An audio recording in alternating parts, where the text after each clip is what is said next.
El Papa Francisco ha concluido un viaje muy curioso, ¿no? Es un viaje a Mongolia. En términos de distancia, podría ser el viaje más extenso que cualquier papa ha realizado.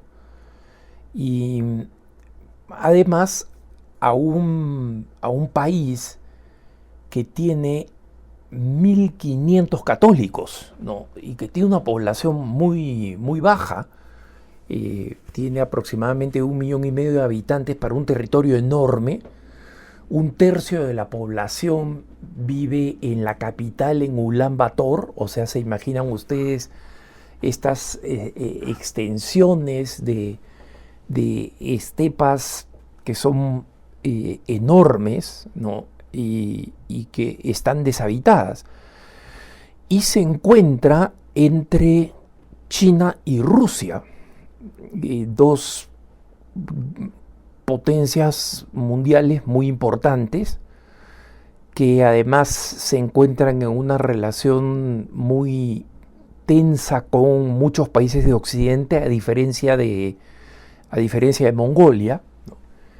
Y, el, y, y Ulan Bator es la capital que está más lejos del mar de cualquier otra capital del mundo, ¿no? Si ustedes buscan en el mapa cualquier capital, incluso una que está muy dentro, digamos, del territorio, del territorio alejado de una costa marítima, como Moscú, por ejemplo, o Pekín, o Beijing, como le dicen ahora, están lejos del mar, pero ninguna tan lejos como Ulan Bator, ¿no? Con lo cual, digamos, la experiencia de ser una nación muy lejana del mar, que es, como saben ustedes, un acceso importantísimo para cualquier tráfico, comercio que sea más voluminoso. Mongolia no lo tiene, ¿no? Y el misionero principal, digamos, el que era vicario apostólico, porque es una población tan pequeña que la autoridad máxima de la Iglesia Católica suele tener algunas autoridades episcopales, pero no suele ser un obispo para tan pocas personas. Imagínense, 1.700 personas. Es un número inferior a los que tiene mi parroquia, ¿no? Y mi párroco no es obispo, pero el Papa no solamente quiso que el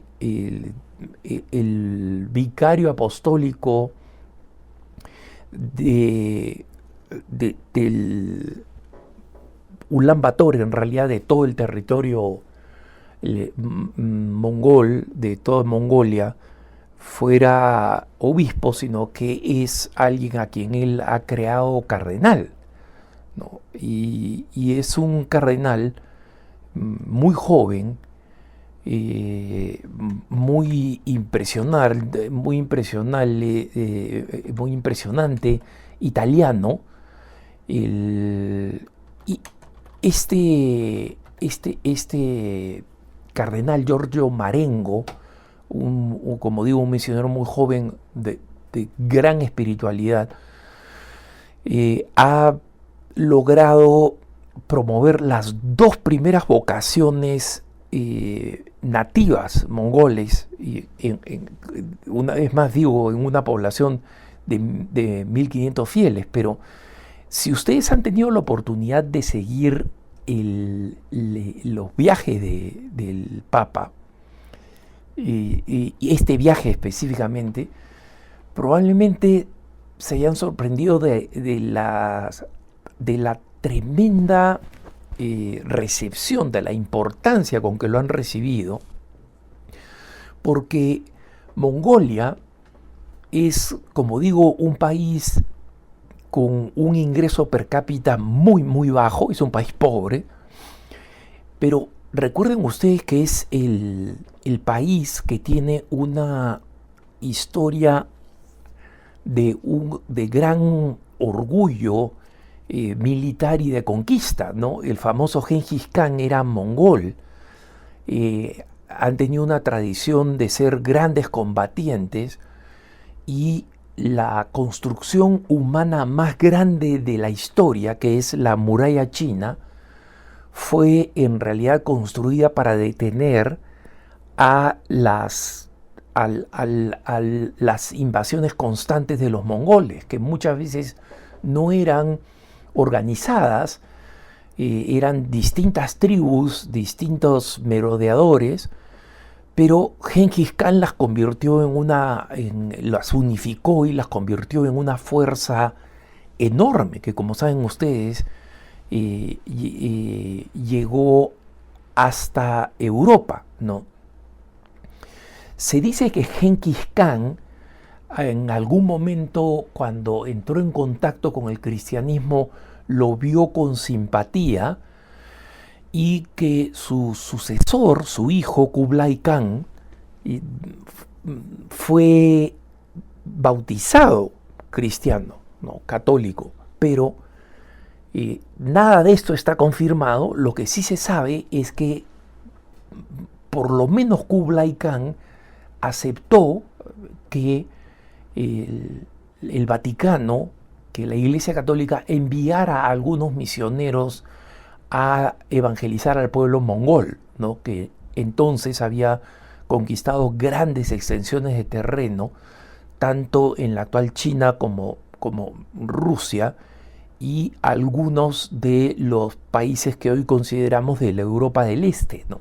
Entonces es importante entender esto porque, como saben ustedes, cada uno de nosotros en nuestros países tenemos una conciencia nacional que está vinculada con nuestro pasado histórico, ¿no? Entonces, una nación que fue una pequeña tribu, que siempre fue pobre, etcétera, no se percibe a sí misma como una nación con un peso histórico.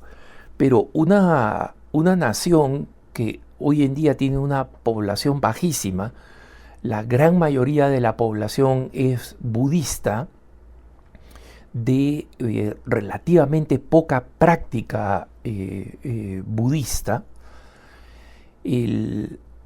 tiene este sentido histórico, y de hecho los periodistas de los medios de Mongolia que participaron en la conferencia de prensa de regreso del Papa a Roma, preguntaron sobre la razón por la que el Papa había escogido visitar Mongolia, o sea, digamos, un país con una población tan insignificante, tan pobre, y además con una población católica minúscula, ¿no? Y el Papa respondió que era por el importante valor cultural que tenía Mongolia. El Papa siempre se refiere al valor cultural de aquellas naciones que no son de mayoría católica, cuando ha visitado Myanmar, cuando ha visitado otros países en el sudeste asiático, por ejemplo. Ha hablado del valor cultural y de la importancia que hay entre ese diálogo cultural como una manera de conocerse mutuamente, y la manera específica como la fe se puede difundir, ¿no? Yo reconozco que a veces cuando el Papa habla de que los católicos no hacemos proselitismo, y cita las palabras del Papa Benedicto XVI sobre este punto, me resultan un poco confusas, porque no conozco de nadie que vea la evangelización hoy en día, ¿no? Digamos, en la segunda mitad del siglo XX y en el siglo XXI, precisamente como proselitismo. Hay mucho respeto a la identidad cultural. Entonces, no sé si él se refiere a un problema que de verdad existe, o un problema que él cree que existe y en realidad no existe, ¿no? Pero de mi parte no tengo cómo hacer un juicio, ¿no? Pero lo que sí queda claro es que en el encuentro de culturas, yo creo firmemente en la superioridad de la revelación de la fe, porque creo que la fe católica es la revelación suprema de Dios y que en consecuencia toda cultura que se aproxima al catolicismo es una cultura que si dialoga honestamente se va a descubrir esa fascinación, y esta es la razón por la cual creo que hay que mirar este viaje de Mongolia con mucha expectativa, ¿no? No porque las cosas vayan a cambiar mañana, sino que la manera como el Papa ha sido recibido es impresionante. No fue recibido simplemente, bueno, es una autoridad religiosa de un grupito minúsculo. Fue literalmente recibido con los más grandes ejemplos de bienvenida a todo nivel, político, militar, cultural, ¿no? Y algunas cosas les confieso que han sido un poco preocupantes para mí. Por ejemplo, cuando le dieron un yogur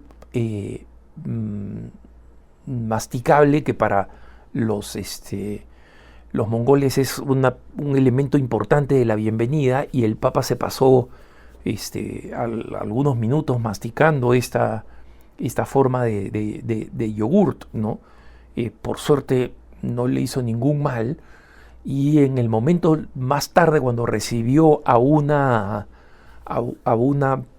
católica mongol que había encontrado una virgen, una talla de madera de la Virgen muy linda en un basural, y la rescató y la presentó ante el Papa para que el Papa la entronice en un lugar de caridad católica que él le inauguró. En las imágenes se vio un pastel que ella había preparado para el Papa, y habían moscas paradas caminando en el pastel, ¿no? Y esto no lo digo con ningún sentido de denigración, las cosas son como son, ¿no? Y eso es la forma de dar bienvenida al pueblo, es ese pastel con sus mosquitas mongolas encima. No, yo no se lo hubiera recomendado al Papa, pero lo que trato de decir es que todas las formas más altas de bienvenida que un país le ha podido dar a alguien fue esa forma, ¿no? Y luego la misa en el estadio, que incluyó a muchísimos católicos chinos, ¿no? Porque los chinos que tienen origen mongol, o los mongoles que tienen origen chino, o los chinos que tienen negocios en Mongolia, que no son pocos, tienen permiso de viajar, porque ya han sacado un permiso especial que los identifica como alguien que tiene razones para ir a Mongolia, y no es que de Mongolia se puedan escapar a ninguna otra parte, ¿no? Entonces, una cantidad importante, no sabemos el número, porque estos chinos han tenido que ser, que son católicos, han tenido que ser muy discretos, y muchos de ellos, incluso uno que dio solo su nombre, Li, que habló con una de las agencias de noticias, dijo que la situación en China sigue siendo muy difícil. Habló de las formas de represión extremadamente invasivas del gobierno chino, y dijo que, por ejemplo, él había tomado una cantidad enorme de fotos, incluso cuando un bebé de una familia china fue bendecido y besado por el Papa durante la misa, pero que todas estas fotos él no las puede subir a redes sociales porque lo ponen a él y ponen a cualquiera que aparezcan en las fotos en problemas, ¿no? Pero que él está esperando regresar al lugar de donde es, en China, y mostrar estas fotos a la familia y a la comunidad cristiana. Y católicos de otras regiones de Asia viajaron también a Ulan Bator, a la capital, para participar, de tal manera que eso explica por qué en las imágenes ustedes vieron el estadio donde el Santo Padre presidió la misa estaba repleto, ¿no? Entonces, esto para Mongolia ha sido un evento sumamente importante, sumamente importante. Y el hecho de que la máxima autoridad de una pequeña denominación religiosa en el país, como son los católicos, haya conmocionado al país de esta manera, creo que abre las puertas de una forma muy particular para que la sensibilidad mongola despierte y, y muchos cambios y muchas mejoras y muchas vocaciones comiencen a surgir, dada la importancia de la visita del Papa que ha tenido para todo el país, y dada también la energía del cardenal Marengo, joven evangelizador que escogió irse a un rincón del mundo por su amor por evangelizar. Jamás pensó que iba a terminar siendo un cardenal. Así que las cosas buenas que pueden pasar en Mongolia son muy grandes, tal vez tomen tiempo, pero nos puede esperar una gran sorpresa de conversiones. Así que, por lo menos, quien les habla piensa estar muy atento a las cosas que sucedan en Mongolia en el futuro. Que tengas un buen día.